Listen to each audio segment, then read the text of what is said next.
Welcome to our podcast, Chat with Junko and Bola. My name is Junko Yoshida, Editor-in-Chief of the Ojo-Yoshida-Report. In each episode, we invite a subject matter expert for conversation.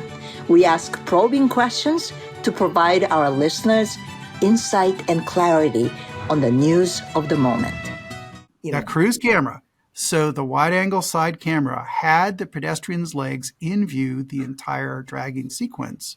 So we're back to having a sensor doesn't get the job done if the perception system hasn't been trained to recognize what it's looking at. Topic today is the Cruise Robotaxi accident that happened on October 2nd. And this is this accident that the pedestrian was hit by another vehicle, and that person was thrown into the path of a self-driving cruise vehicle, and that cruise AV dragged her for 20 feet. Victim suffered serious injuries, but reportedly she's expected to survive. So anyway, that's the setup, but I have another setup here because what exactly happened on October 2nd has been a topic of intense debate because we don't have all the facts. And we've been writing about it. We've been talking about it for the last few months. And then late January, last month, really, the two new reports came out, both commissioned by Cruise. They made, even though parts of it, or much part of it is heavily redacted, those two reports became publicly available. One was written by Quinn, Emanuel law firm, and another by Exponent, focused on what they call the technical root cause analysis. These altogether is more than 100 pages. It's a lot to chew on. And I was hoping to get Phil's help for a long time. And lo and behold, Phil came out. He just published his own report titled Anatomy of a Robotaxi Crash, Lessons from the Cruise Pedestrian Dragging Mishap. So without further ado, let me introduce Phil Koopman, professor at Carnegie Mellon University. Hi, Phil. Hi, Junko. Hi, Bola. Hello, Phil. It's sad to have to do this discussion, but I think it's important that everyone learns the lessons that are there, which are difficult to see just by reading. It's almost 200 pages. Believe me, I know this. It's a really long pair of report. So it's just shy of 200 pages if you put them together. That's the fact that there's two reports makes it even a little bit more difficult because they use different. Phil, you actually went out of your way to combine the two into a single timeline, did you not? That's right. The Exponent report, as you said, does root cause analysis. There's some other info in there, but it's really all about what happened at the crash and immediately after the crash. And it was more complicated than a crash. So I'll just call it the mishap sequence or the mishap because a lot of things happened, which we'll go through. And the Quinn Emanuel report talked about all the other things and primarily seemed focused on establishing culpability for the regulatory mishandling that happened. But both of them explicitly say, we're not here to talk about safety. We're not here to talk about the safety lessons learned. And so what I did was I used these two reports as sources of factual information and tried to put together some safety lessons learned. Now, it's not going to be all the lessons that should be learned because I only had what was in the reports, but there's actually quite a lot you can learn about what actually happened in the crash, which the official narrative you hear circulating isn't wrong, but it's not really right either. There's a lot that went on that doesn't get talked about, and I tried to dig that out. You have to put together 3 different pages in 2 different reports and say, aha, this is what happened. I mean, it's there, but you have to work really hard to pull together the narrative thread that has the pieces that are not easy to assemble in a straightforward way. May I ask, So this Phil, just kind of like a procedural thing, Junko. This is not a synopsis of our Lord Jesus Christ. I wonder why they commissioned two different reports. Did they have two different goals in mind? What was the reason that that Cruz took this decision? Well, the decision to structure it this way is reasonable. They initially said they were going to do 3 reports. That Okay. they're going to have the lawyers talk about regulations, regulatory compliance, and that's appropriate. That's what lawyers do. Regulatory compliance is a legal thing. And so one report on the legal regulatory aspects written by lawyers makes sense. A different report written about the technology and the mechanics of the crash, written by a company who spends a lot of time working for car companies, writing up crash reports for court cases and other reasons, and so they can find what's wrong and fix it. That makes perfect sense.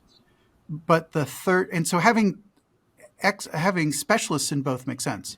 The third part, the hole that got left, was there's no real safety engineering expert.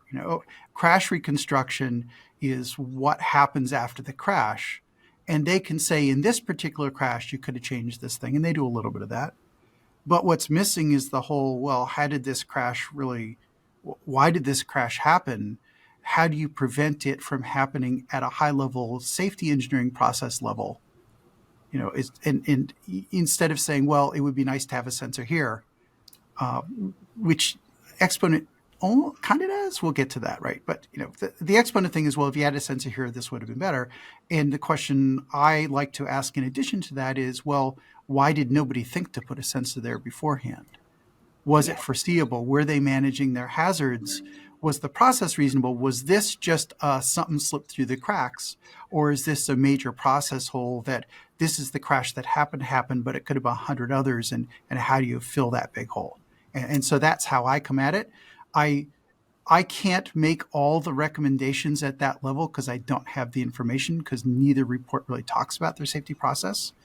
But given what I see, there are already things that are kind of obvious. And I think Cruise still, if they want to get back in the game, they need to do a third report to avoid having a completely different but also unavoidable mishap. A completely different but avoidable mishap. So, for example, the crash of the pedestrian did not have to happen. And we'll get there as we go through it. Okay, so we'll go to that safety engineering portion a little bit later.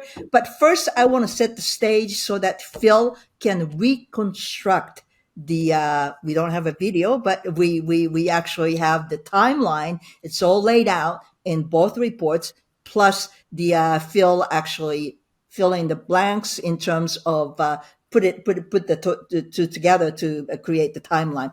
Can you briefly explain to us and our listeners what did you reconstruct?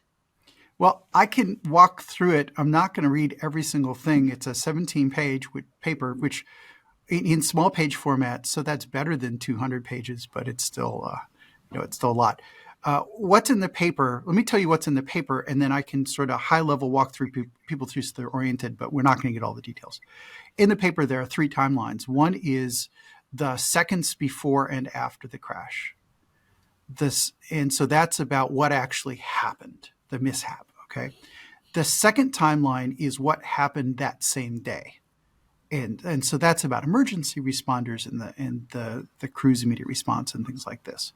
And then the third timeline is about what happened starting after that. And that's more the organizational regulatory response. So what I did was there are a bunch of timelines. Each of the 2 reports, there's the Quinn Emanuel report, and there's the Exponent report. And they each have a primary timeline. And the Exponent report has a bunch of other timelines and some graphs.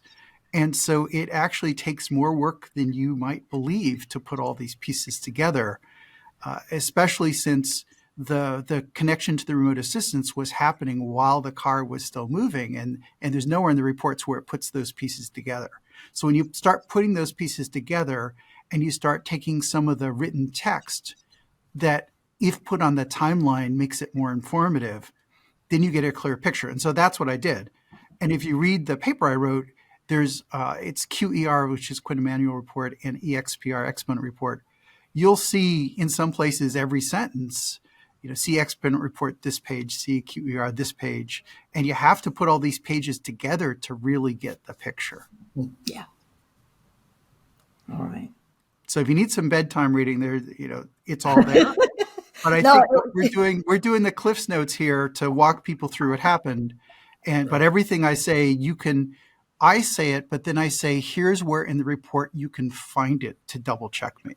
yeah. And so I tried to be really rigorous that way. So this is not my interpretation of what I think happened.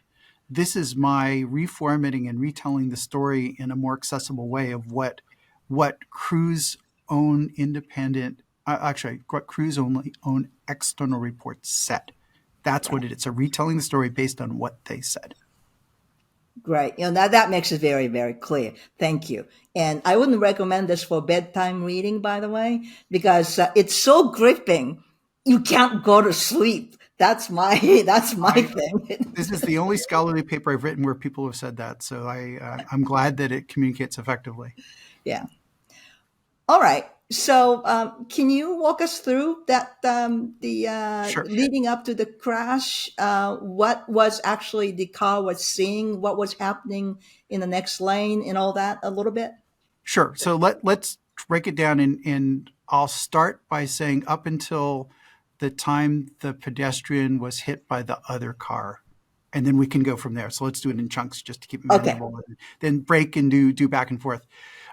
Okay, so we're at a surface intersection. It's a 4-lane road, 2 lanes in each direction. There's cross traffic. It's a traffic light. The cross traffic and cross street does not enter into this at all, so I'm not going to talk about it again. There was no traffic. There was no complications.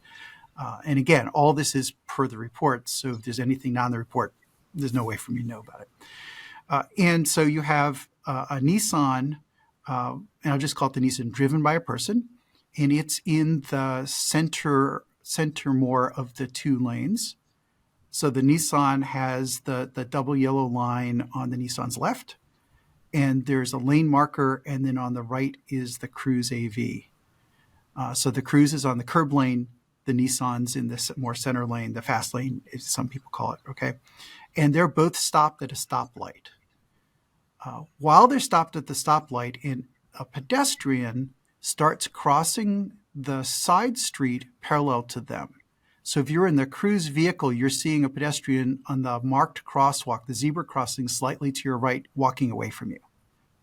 So they're walking away towards the far side of the intersection. The light changes green, and both vehicles start accelerating. A little bit, and the report has all the numbers, all of this is just a few seconds. A little bit after the cars start moving, the pedestrian turns left and starts crossing the marked crosswalk. So she was in the crosswalk. It's a woman. She was in the crosswalk. She walks across the path of these 2 oncoming vehicles, but on the far side of the intersection. And it's a 4-lane, so it's kind of a wide intersection. There's some time it takes to get across the intersection. So she steps off the curb. The Cruise AV sees her come off the curb and predicts she's going to cross the crosswalk, which she does pretty quickly, and keeps accelerating towards her, even though she's in a crosswalk directly in front of the Cruise, which sounds inconsistent with part of the California rules of the road. Now, why is the Cruise doing this? Because it predicts she'll be out of the way by the time it gets there. Right? But the California rules of the road says you're supposed to decelerate. You're supposed to reduce risk for a pedestrian, but it explicitly says you really want to be decelerating. You want to reduce speed if there's a pedestrian in a crosswalk in front of you. It's quite specific. Cruise doesn't do that. It continues accelerating something like a total of net 8 miles per hour increase in speed, starting at 5.5 to 13.5, I think it is. Right? So that's a significant acceleration, but it's a computer driver, and it's saying, oh, she'll be out of the way by the time I get there. Now, the person in the Nissan, so the pedestrian now has fully crossed the Cruise AV and is in front of the Nissan. The Nissan human driver is doing exactly the same thing. He's accelerating towards her too. All right, and now we don't know exactly what the Nissan driver is thinking. We'll get to that. To why we don't know in a minute. Okay, then the pedestrian stops. Now, I'll point out a couple things that are not obvious as we go, but not all of them. And when you read it, it's like they stopped. It's like, why did they stop? Who knows, right? Well, actually, we know if you dig deep enough. We know that there was opposing traffic the other direction. And so she got trapped in the crosswalk. There was oncoming cars in the other direction, and she's waving them down, trying to let her to continue to cross. And she's not paying attention to the Nissan because she's worried about continuing to cross. So it wasn't that she got stuck and panicked. It's that she was trying to cross the road and just didn't notice the Nissan. Now, the Nissan was accelerating and eventually hit her. Now, that's on the Nissan driver. Should not have been accelerating into a pedestrian in a crosswalk, should not have hit her. There's no question that was bad action on the part of the Nissan driver. The pedestrian went up on top of the car, and the Nissan swerved a little bit and basically threw the pedestrian into the path of the Cruise AV.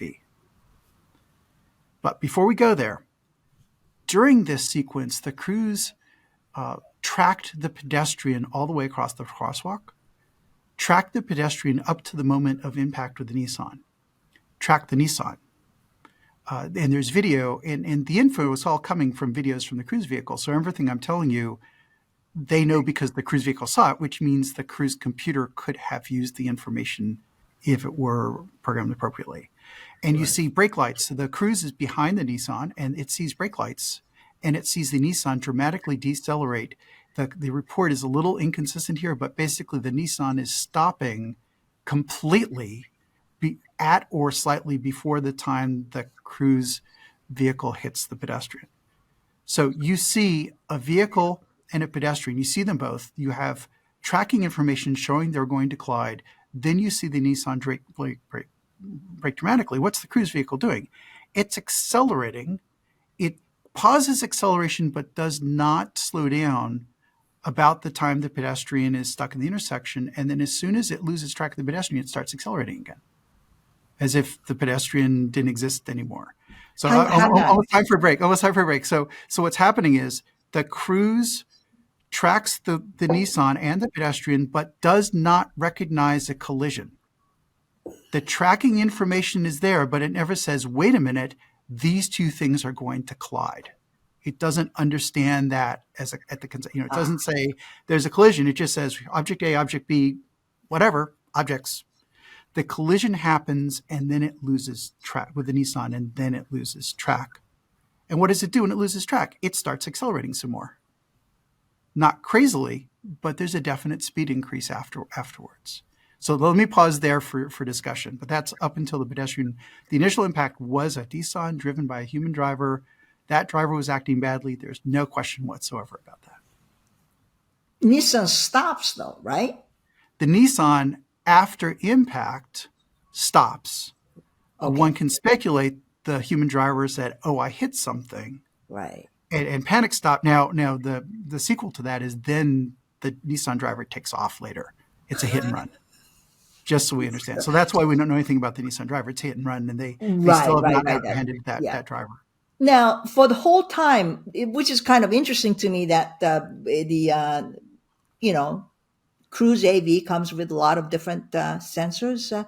That includes a lot of cameras and lidars and so forth. So the data that AV collected actually does show that Nissan hit the person, right? Well, they tracked the Nissan and the pedestrian all the way up to impact. Yeah. The camera shows there's a frame that was captured at or about at the moment of impact.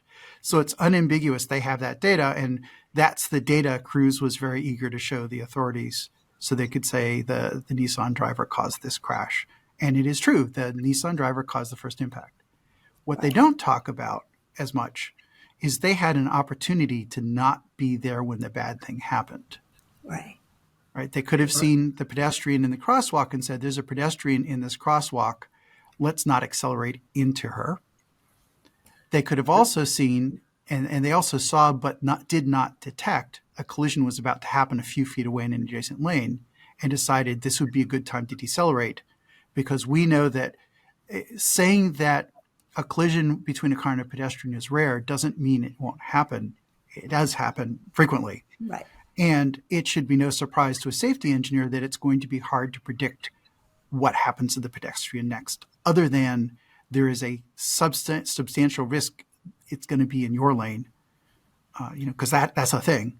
And so if they were doing hazard analysis, they would say, well, what about a pedestrian hit by a car next to us?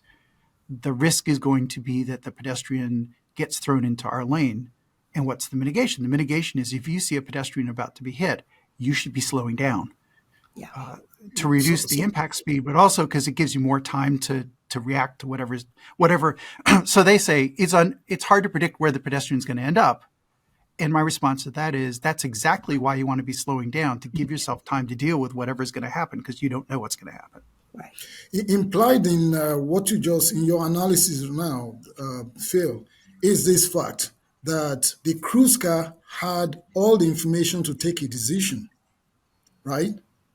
And so my question is, what was the purpose of acquiring all that information, filming everything, getting all of this information about the pedestrian, about the Nissan, and not acting on it? Was it that the camera was just supposed to collect this information and just keep it for whatever purposes they had? Why was there no action on the information?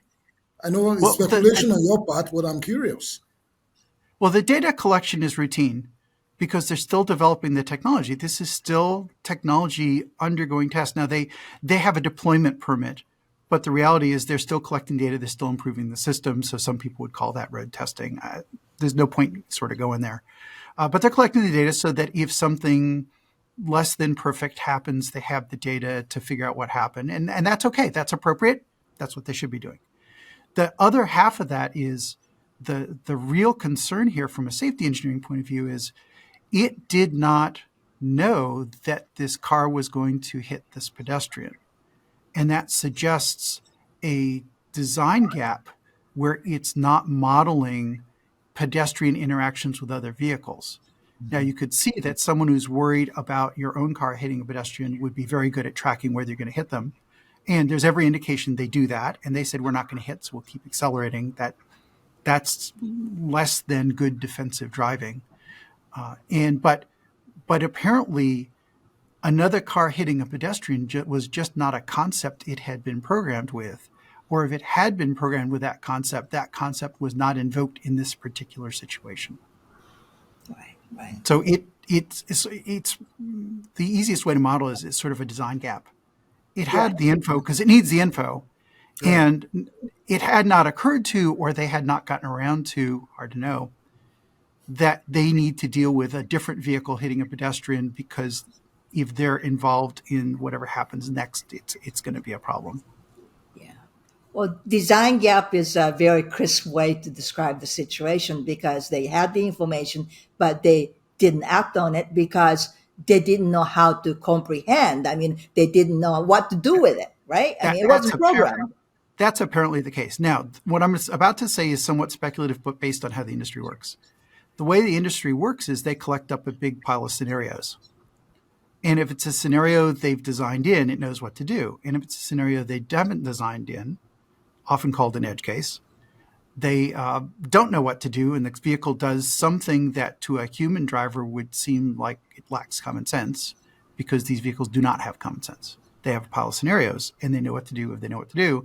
And if they don't know what to do, they just basically ignore the potential consequences. And so this part of the crash is consistent with they did not have a scenario for a pedestrian being hit by an adjacent vehicle. I would be not surprised at all if that's what's there, but Exponent doesn't say what's there, so we don't really know. But it's certainly consistent with that kind of thing. And if it were a different car company generically, I would say probably that's it. But I don't know enough about Cruise to say that's definitely what happened. Which also implies that there are a lot of other scenarios that potentially could happen that they're not aware of now. Well, Cruise called this an edge case. That's a quote. That phrase is a quote. And there was some internal talk about how this is rare and unexpected. And the general tenor was, how could anyone expect us to deal with something like this? And so that's why I say it sounds like they were missing the scenario. But the thing is that when you have 10 cars, crazy stuff doesn't happen to 10 cars. It's very unlikely. When you have hundreds of cars, the rare things happen all the time. And I would certainly hope that a person being hit by any car on the road is quite rare. It's not a very everyday thing. So if you run a few million miles with training data, you're probably not going to see that. And so the thing about edge cases is the rare events may be rare. They may be difficult to train. They may be things you don't see, but that's where safety lives. Safety is all about the rare events, because if they're frequent, then you're not even talking safety. You're talking it doesn't even drive. Yeah, it's a good point. All right, let's move on. What happens next then? All right, what happens next is the pedestrian is interacting with the Nissan. So basically, I believe it's up on the hood, but it's hit by the Nissan, and the pedestrian is actually on the Nissan for a while. Some time goes by, like a second or so. They're on the Nissan for a while, and then the pedestrian gets thrown into the Cruise's lane. Now, it's not thrown person on the ground, because the Cruise is pretty close. And you have to look to find this. The Exponent report doesn't talk about this. Well, there's many, many pages of the Exponent report that are redacted, so who knows what's there. But in the Quinn Emanuel report, it talks about the remote assistant saying you could see the pedestrian on the hood of the AV. So this pedestrian is thrown into the AV's lane and is upright enough that at least a portion of the pedestrian is up on top of the hood of the AV at the time of impact. So this is not someone who's laying on the ground and got run over. It's more complicated. Now, I don't know the details because those pictures are redacted. But this is not someone who's lying on the ground and got run over. This is more complicated. So that person, so the impact time, if you look at the timelines, that's time 0 when that happens, activates the front bumper collision sensor. But the entire time between the pedestrian's hit by the Nissan and the AV loses track a while later. Now, that's a little tricky because sometimes the track says, well, I can't see them now, but I'm going to keep tracking because maybe they'll come back. So it's really hard to know exactly how intermittent the tracking is. But the last momentary track is quite close to the collision. So the pedestrian's going in and out. So what's happening is the perception hasn't been taught adequately how to track a person who's being hit by another car and thrown into the lane. It's in the camera, but the tracking software, the perception just can't deal with it. And so again, maybe this is a missing scenario that it just hasn't been trained on. So the pedestrian shows up in the AV's lane, but is not recognized as a pedestrian. It doesn't know there's a pedestrian. It knows there's something there, but it doesn't know what. Occupied space, right? This is a good thing. I'm really glad that they say, there's something in front. I'm not sure what it is. What say we don't hit it? I think that's really great that they did that. So they absolutely did the right thing by saying we need to brake for occupied space because we're going to assume it's a vulnerable road user. And that's what the report says. And that was absolutely the right engineering decision. So they got that part right. But as they're doing this, because the tracking information is muddled, they misdiagnose this as a side impact, which is going to come back to bite them later.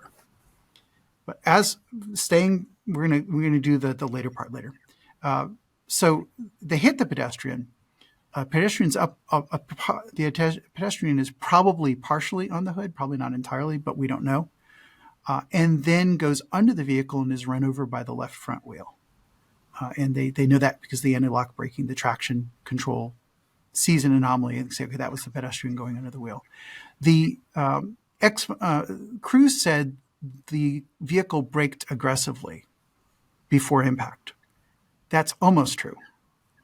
It commanded aggressive braking a quarter second before impact. But it took a while for the braking to happen, it takes a while for brakes to come on. And it was not braking above 0.5 G until after impact. So it braked aggressively starting before impact, but the aggressive speed reduction didn't have to happen. So it only reduced speed half a mile per hour before impact. It slowed down very dramatically after that. but it was a little late on it. Now, Exponent does some timing analysis based on the video, and they did. It looks like they did a good job because that's really tricky work.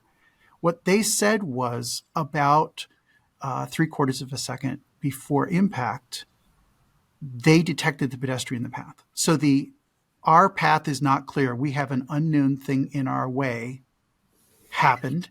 And if they had applied the brakes the same way exactly then, including it takes like 1/4 second for the brakes to really turn on, right? So if you include all the delays, if they had braked instantly when the pedestrian showed up in their lane, they would not have hit the pedestrian at all. There was enough time to stop. If they had taken a little longer, because computers, if you're running 10 times per second, maybe it takes 1/10 of a second before it comes around, and that's how they work, still would have been a very, very slow impact rather than hitting at almost full speed. Now, the good news for the pedestrian was this impact was below 20 miles per hour. It was 18 point something miles per hour. And the data, more general data, shows that those kind of crashes are pretty survivable for pedestrians, which is why higher speed operation is more concerning. Right. So the pedestrian survived. We know the pedestrian survived that crash, and it's certainly being hit by one car and then another car, both below 20 miles an hour, is really bad for the pedestrian, but it's generally a survivable crash statistically. Okay, so the important thing here is that the AV knew that the AV lost an opportunity to track a pedestrian thrown towards it because it couldn't track. It knew something was in front of it, but it took a really long time to apply the brakes. And if it had applied the brakes faster, it would have not hit at all.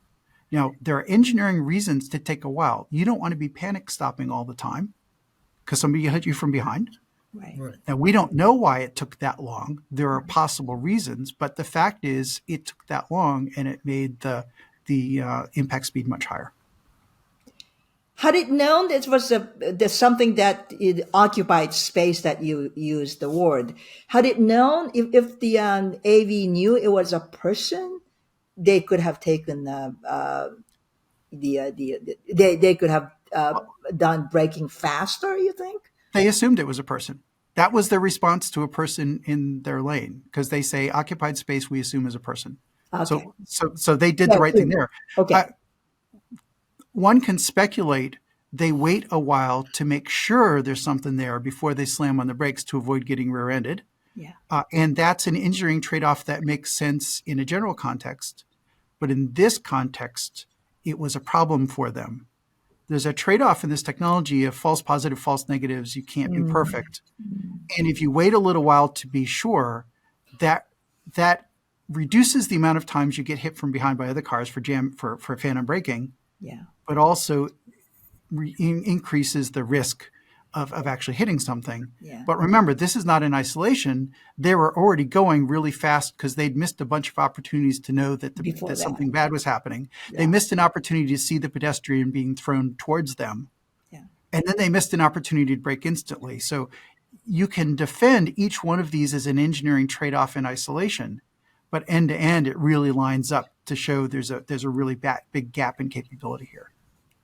So at one point, AV realized that, I hit somebody or something. Yes. And it realized it was hitting something. It didn't know what it was. It never actually did know what it was. There was a momentary classification as pedestrian, but not enough to kind of stick.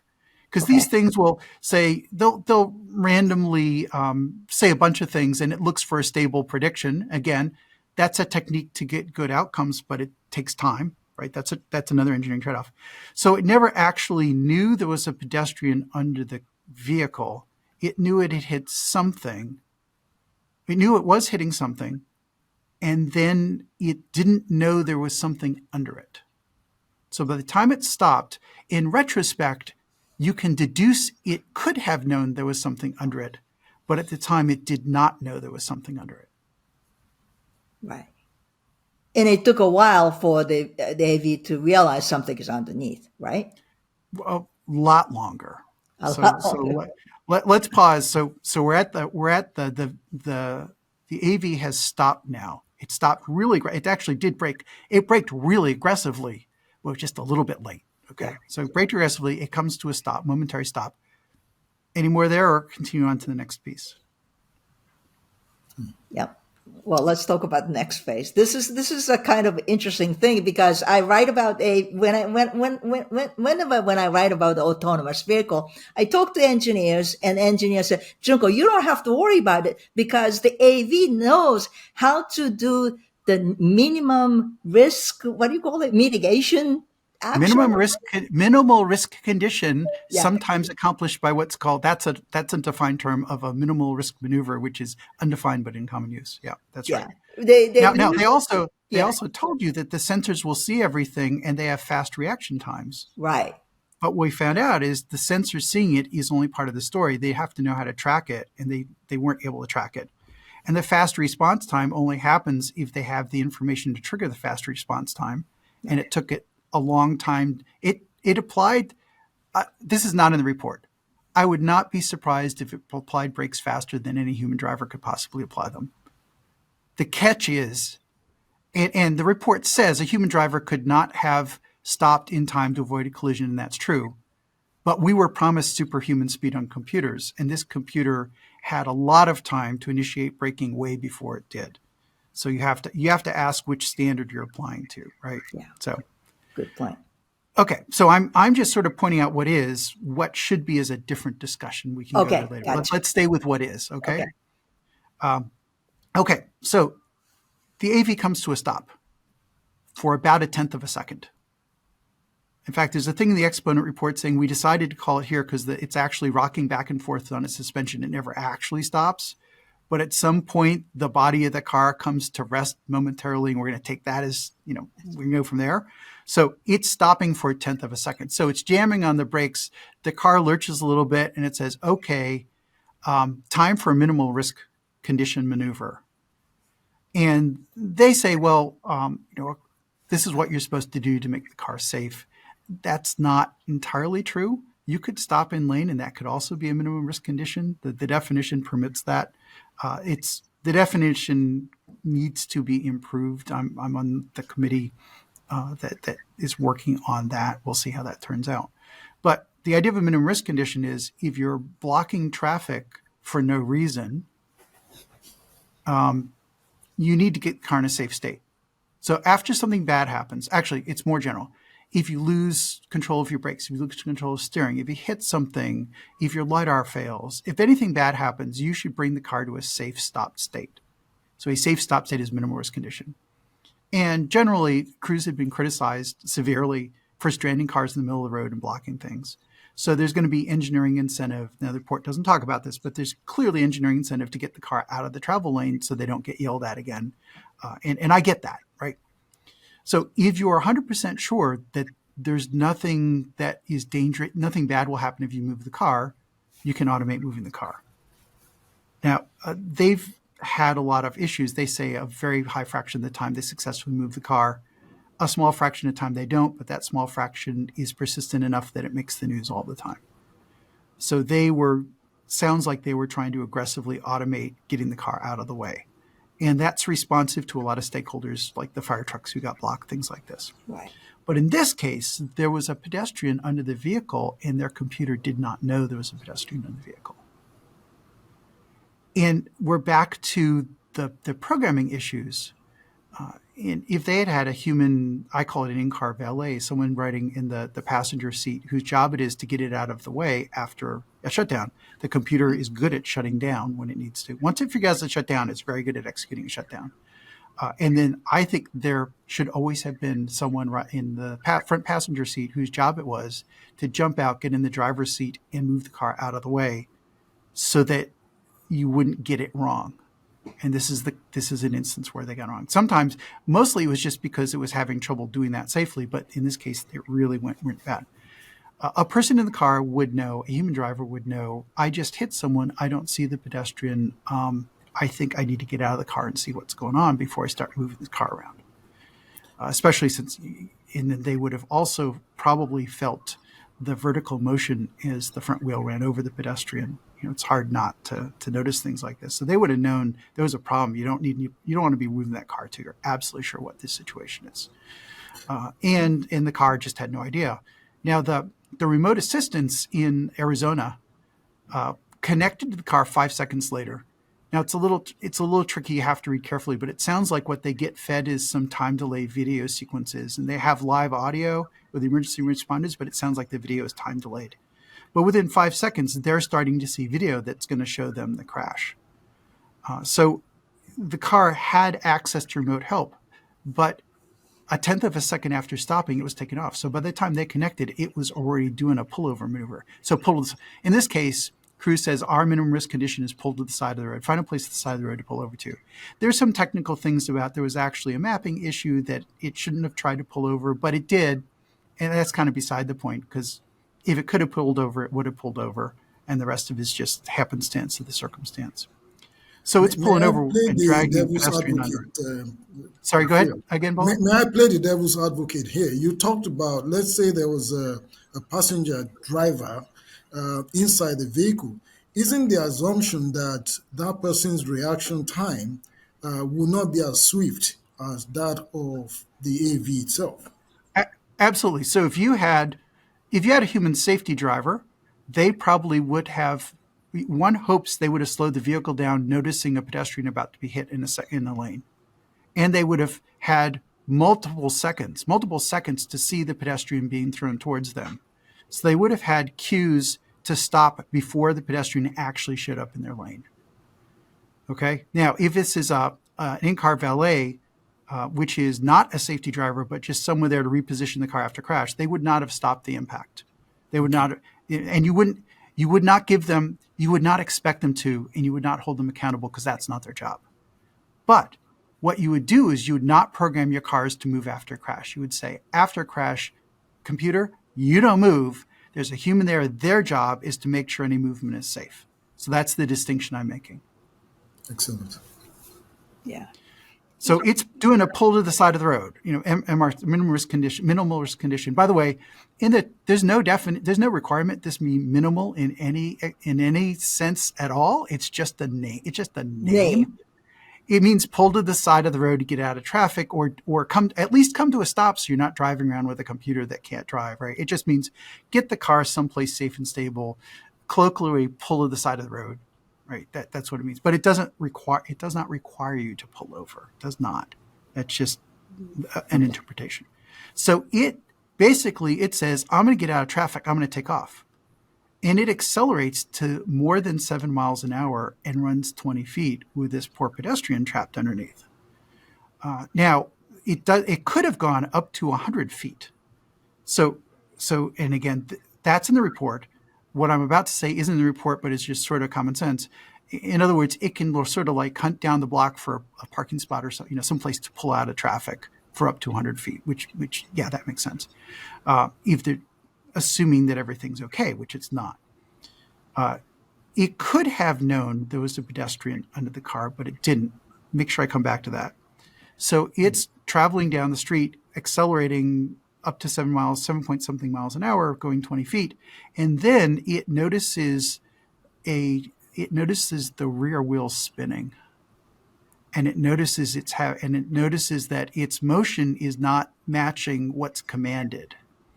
Okay, now whether the rear wheel spinning, it was a traction event. So it enters a degraded mode. It says, I've got some problem. I don't know what it is, but I've got an equipment problem. So I'm going to do a shutdown. So it shuts down after 20 feet instead of. So it says, forget about finding a safe place to go. I'm just going to shut down right here, right now. But it takes it 20 feet and more than 7 miles an hour before it gets that.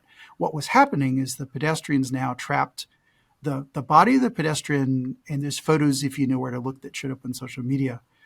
The body of the pedestrian is trapped under the rear axle area. And the legs and feet are sticking out, and the car comes to rest with the tires on top of the legs. Yeah. Now, people have said, why didn't you move the car off the legs? I think that's misguided. When the emergency responders arrived, they said, don't move the car, let us do it, because there's a lot of ways that goes wrong. So there's no reason to fault them for not moving the car off the legs, but not knowing there was a pedestrian. And so it never knew there was a pedestrian. What it knew was there was something that was messing with the ability of the vehicle to move. That's what it knew. Yeah. Interesting. So So, now let me yeah, tell you another piece. I just want to let that sink in for a yeah. moment. According to the reports, the pedestrian's legs were in view of a camera throughout the entire sequence. The cruise camera, you A mean? cruise camera. So the wide angle side camera had the pedestrian's legs in view the entire dragging sequence. So we're back to having a sensor doesn't get the job done if the perception system hasn't been trained to recognize what it's looking at. So the cruise vehicle it's like camera image, whatever, is what the cruise vehicle is doing. And afterwards, the people are saying, "Oh my goodness, I see legs sticking out." So we know they're legs because people looked at the video. The crews never figured that out. And again, we're back to having a pedestrian under your vehicle seems to be a scenario that they did not engineer for. And do people go under cars? Yes, that's a thing. It's an edge case to be sure, but it's certainly a thing. Yeah, yeah. In the end, Phil, it's still for me says that camera that was doing the recording was not meant to assist the AV on the road. It was meant to record events on the road so that perhaps an analysis of what happens could then be done later on. Because if, like you said, if the information the camera was gathering was kind of passed on to the AV, maybe it could have acted faster. Well, let me come at it a different way. Okay. If the camera image was there and they had trained it on a scenario of pedestrian legs sticking out from behind under the car, and it could have been her head, it could have been another body part, it could have been nothing visible. This is just the way it happened to be.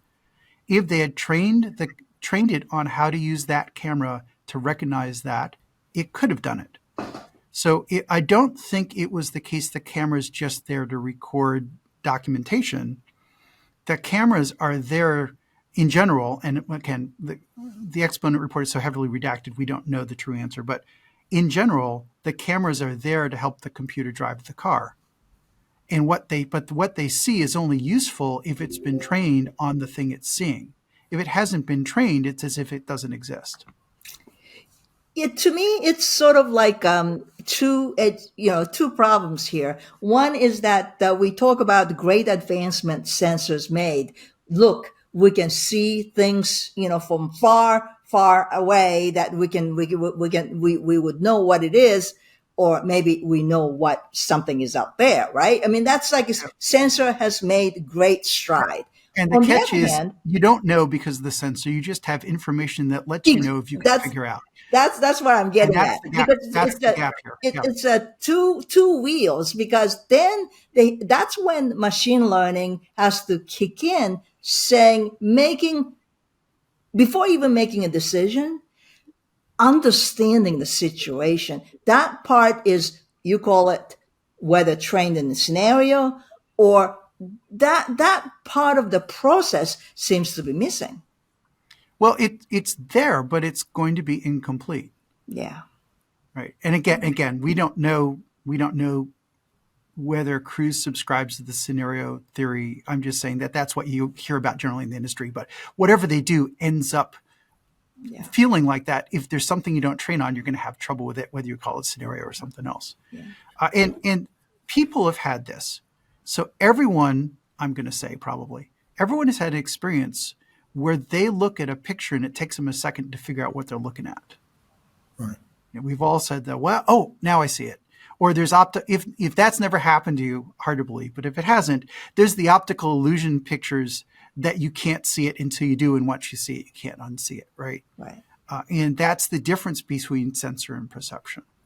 So if you don't know what to expect, or you haven't been trained on it, or it's just something you're like, I don't know what I'm looking at. Oh, now I see what I'm looking at. And the catch is, this technology never has an, oh, now I'm looking at moment until the engineers fix it. Phil, you're a safety expert, and this part of it both puzzles and irritates at some point, because there are lives at risk here. If we don't know all that we need to know, then why are we doing this? Well, the idea is the narrative is humans are terrible drivers. Cruise took out a full-page ad saying this. And robots don't drive drunk, therefore they'll be better. That's what their ad basically amounted to. And the catch is that people are imperfect for sure, but and robots don't make the same mistakes, but robots make other mistakes. In particular, they're pretty bad at dealing with novelty. Machine learning is all about let's train on examples. Well, that means if you don't have an example, it's not been trained. And it lacks what I'll call common sense. And we can have discussions about how non-commonsensical, how much some people are lacking in common sense. But in general, people are pretty good at common sense, and they're pretty good at saying, I've never seen this before, but I'm going to do this. Probably it's okay. But what they're exceptionally good at is saying, I'm not sure what's going on. I'm going to slow down to buy time to figure it out. And that is the opposite of what happened here. It didn't know what was going on in retrospect, but the way this technology fails is it doesn't know that it doesn't know. Yeah. It didn't know that a pedestrian was being thrown in front of it and didn't realize it didn't know that. The clues are all there. People say, how stupid is that? It didn't even know a collision was going to happen. Obviously, well, it's not programmed. It doesn't know. It's not trained. And it didn't know that vertical camera movement and sounds and thumping around were indicative of that it was running over a pedestrian. It hadn't been trained on that. It was a novel situation, and the technology doesn't know when it doesn't know. They got lucky that a traction event, that they had good engineering, that they said, if our wheels start spinning for no reason, we're going to shut down. That was a good engineering decision. And it turns out that's what saved them. This could easily have been a fatality. And that's what, in the end, probably that's what made the difference. Interesting. Now, what they could have done is they could have said, we don't have in-car people, but what we're going to do is we're going to stop the vehicle and we're not going to let it move until remote assistance gets online and reviews what happened. Because remote assistance figured out pretty quickly that they had hit someone. And if I'm remote assistance and I have an emergency script to follow, I'm hoping that the emergency script says, did we hit something? Yes. All right. Car's immobile. Call 911 immediately, because there's no way remotely we're going to figure out whether it's safe to remove the car. That's just too high risk.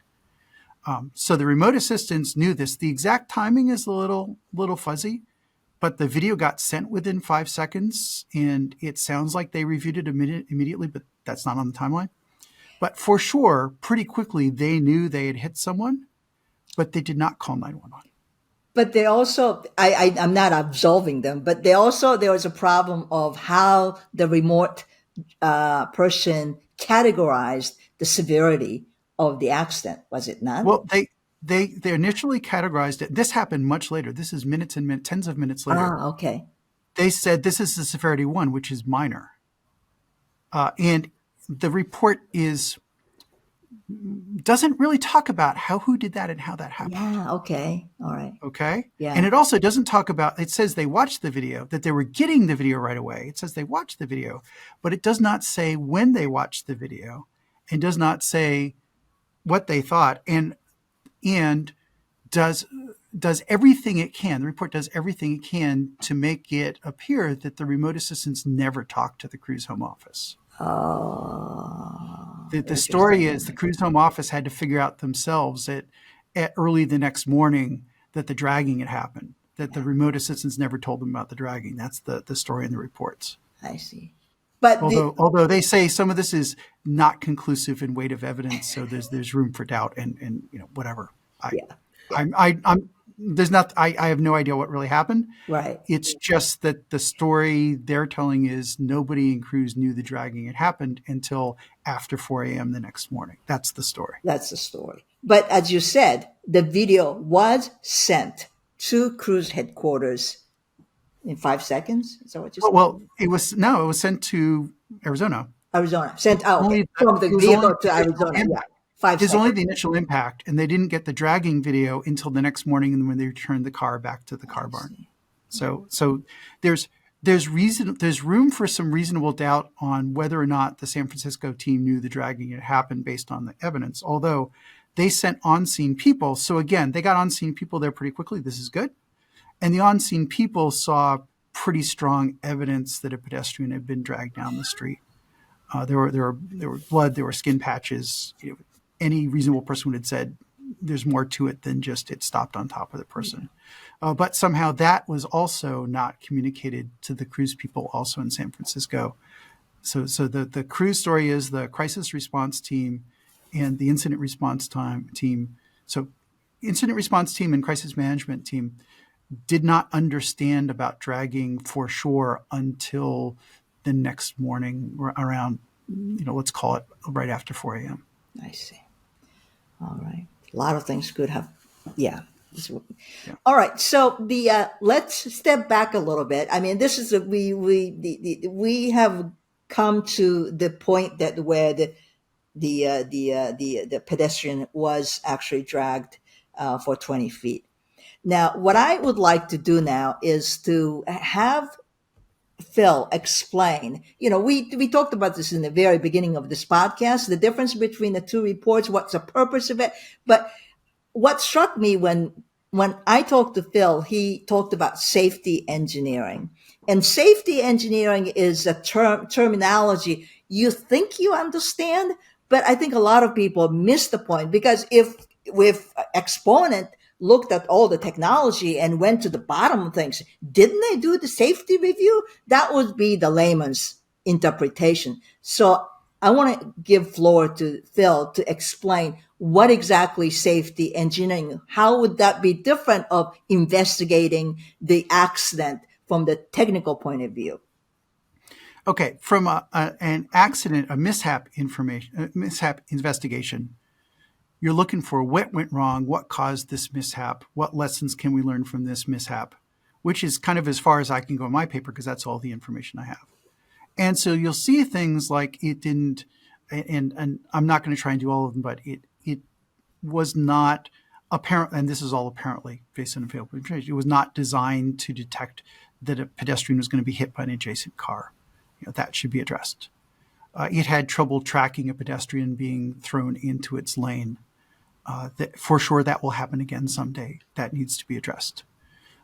It was slow to stop for something in its lane, and I know that's a tricky engineering problem.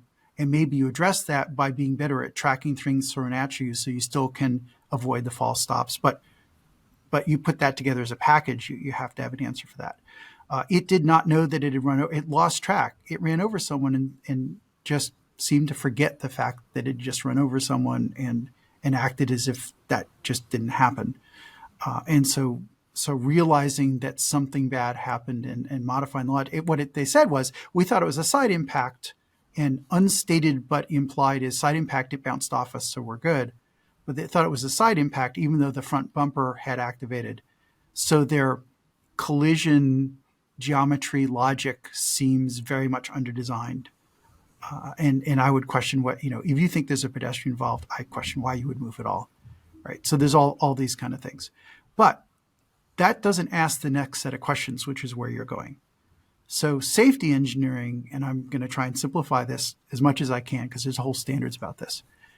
There's system engineering. System engineering, do it have requirements? Does it do what it's supposed to do? Do we meet the requirements? All these things.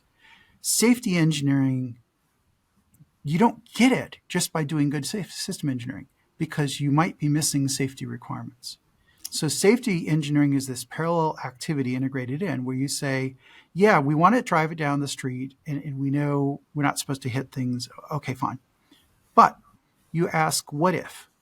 What if we hit a pedestrian? I know we're not supposed to, but what if we do? That's a hazard. Okay, hazard is there's a hazard of a pedestrian that we might hit. And what's our hazard mitigation to reduce the risk and the severity of the outcome given? It's like the design engineer, well, we never hit pedestrians because we track them, we avoid them. It's like, yeah, I heard you say that, but I want to know the story for what if it happens anyway. And you can say it's not our fault. It's like, I don't care if it's not your fault. What if it happens anyway? And you do things like say, I think that if there's a reason to believe we hit a pedestrian, that we immobilize the vehicle because someone comes there, and that's your hazard mitigation. It won't keep you from hitting them, but it will keep you from dragging them down the street. That's the kind of thing you say. So you make a thing called a hazard log. It's a list of bad things that can happen, and you associate with them reasons why either by design it won't happen. We have trouble at night. Okay, so don't drive at night. That's okay. That's not when they did, but you can say, well, we're just not going to drive in the rain. Okay, fine. Don't drive in the rain. That's fine. But okay, explain to me how you know when it's raining and explain to me how you know you're not going to drive in the rain. Now, that's where that goes. Okay. Yeah. And then you say, well, this bad thing happened and we believe we can make the risk manageable, make the risk acceptable by doing the following countermeasure. That countermeasure gets added to the requirements. So a simple part of safety engineering is, what if the LiDAR fails while you're moving? It's not supposed to happen, but it will eventually happen. The hazard is we lost our LiDAR. What's your plan? And so the whole notion that they had a minimum risk condition seeking behavior means they've done some safety engineering, because you wouldn't have it if you hadn't done safety engineering. Right. But the question is, how thorough was it? And you ask questions. Well, pedestrian hitting by another car being put into your lane is something that if you talk to crash investigators and car safety people, they're going to say, oh yeah, we know this is a thing, right? And I've heard other companies already know this is a thing. So this is a thing. So did you have it on your list? Yes or no? If not, why not? Sounds like a problem. What else is missing from your list? Oh, you had it on your list. Let's say they did have it. We don't know. Let's say they did have it on the list. Why did you not mitigate that? Did you think it wouldn't happen often enough? Didn't you get around to it? You didn't have funding. You didn't have resources. You were being pushed to scale up too fast, and it was just going to take too long to scale up. Those are the kind of questions you ask. And if you say safety is number one, none of those are good answers. Yeah. Yeah. Other than we're 100% sure it will never happen for reasons, but whatever those reasons are, it turns out they were wrong. And so now you have to go back and say, well, let's go back about all the other decisions you made. It will never happen. And we have to revisit those. So the safety engineering is, what bad things can happen? What have we done to either prevent them or ensure that whatever consequence there is acceptable?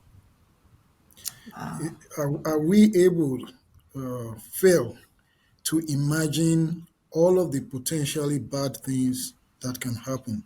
Or let me rephrase it.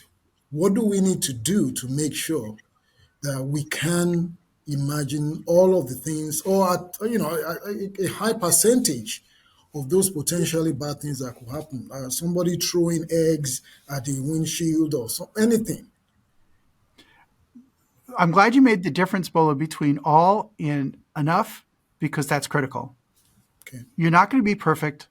And if we decide that comparison to human drivers is the right threshold, humans aren't perfect either. And so that gives you a lot of space to not be perfect.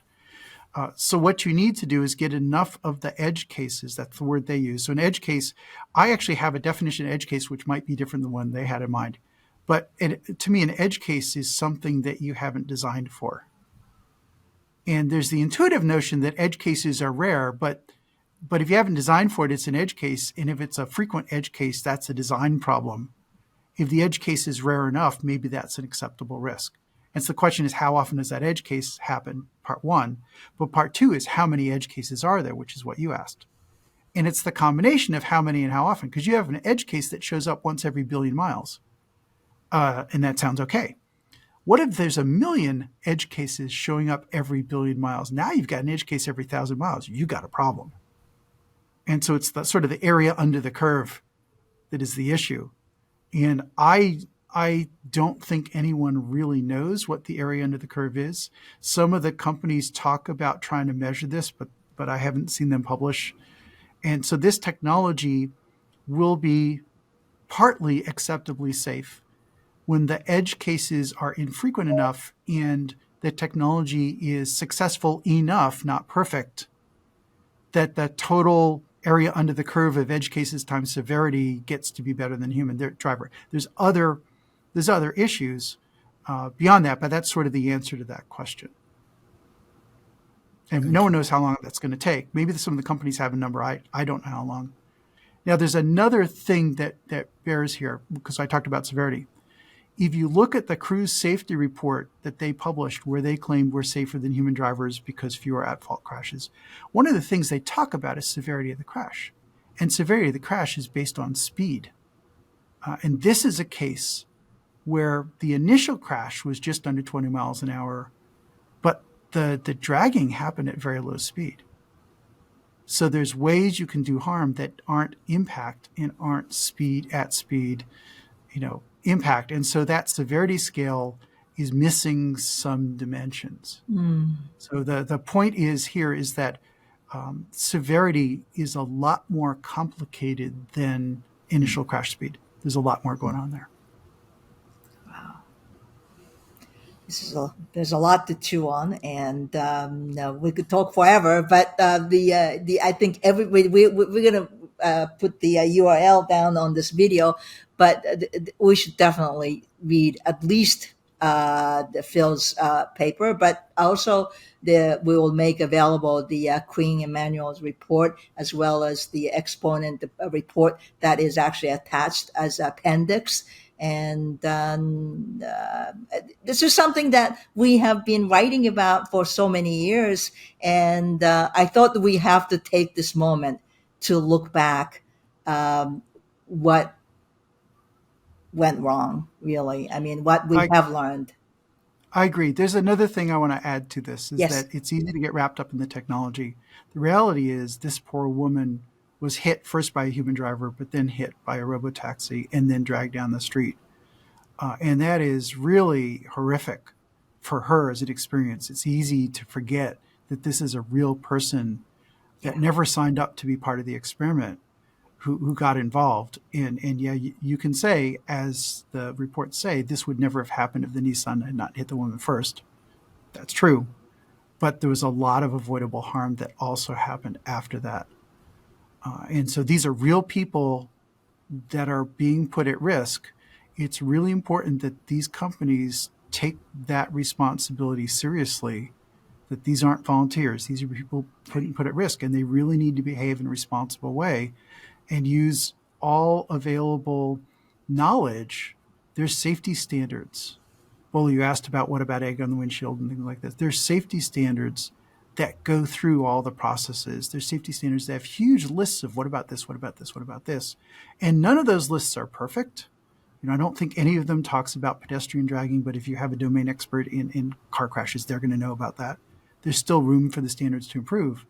But these companies all really need to do everything they can, because if they want to save lives later, they have to not make a mess earlier that gets them taken off the streets because of insufficient attention to safety while they're developing the technology. You can say, we're busy saving lives, so give us some slack. But eventually, if you have a bad crash that's handled the wrong way, it could take down your company. And that's kind of where we are with Cruise. We're going to see how it turns out with Cruise. But I'm hoping we're not in a situation where every company has to learn the hard way that they need to take safety so seriously. Yeah. Very good. Well, thank you very much for coming to the show. I think we really learned a lot, and it's a lot to think about. Thank you. A lot to process here. Yeah. Thanks for having me on. Thank you very much.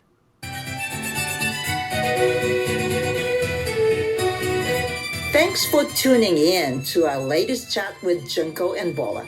Register at www.Ojo-Yoshida-Report.com and you will have free access for your first 2 months to in-depth news and analysis that you can't find anywhere else.